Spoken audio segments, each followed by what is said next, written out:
Il y a 3 façons de faire du conseil chez Abileo, si on veut vraiment résumer la situation, et ce côté sur mesure. La première façon, c'est classiquement de faire pour. C'est de réaliser des missions pour avec un objectif de résultat.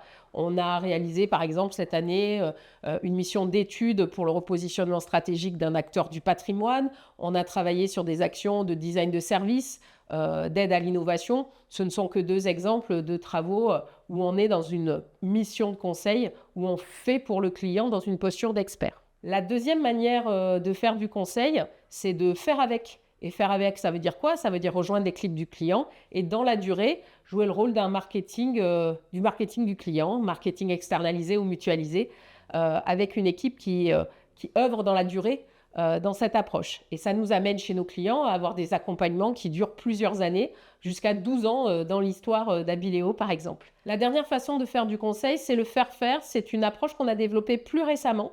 On se rend compte aujourd'hui que les meilleures équipes marketing, parfois, ce sont aussi des équipes qui viennent du métier, qui ont une riche expérience dans l'entreprise, mais qui n'ont pas forcément les méthodologies marketing pour se structurer et pour répondre aux attentes très rapides qui incombent à leur nouveau pôle. C'est parfois une personne, ça peut être aussi directement un pôle, quand une grande entreprise qui n'a pas eu besoin de marketing de l'offre, par exemple, décide de monter un pôle et va donc organiser une équipe avec 3 ou 4 personnes. Dans ce cas, l'approche qu'on a choisi de développer et qui fonctionne bien, c'est une approche où on va accompagner individuellement les différents nouveaux professionnels du marketing en les accompagnant directement sur leurs projets pour les aider à faire eux-mêmes.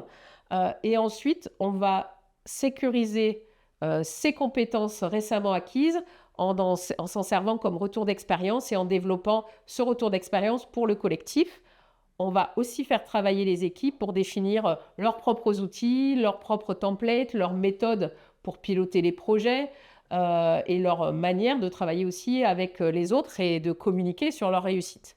C'est tout ce travail-là, à la fois individuel, partage du retour d'expérience et structuration du pôle, qui va constituer l'offre de coaching méthodologique pour faire de manière sécurisée et efficace un nouveau pôle dans une équipe nouvellement constituée.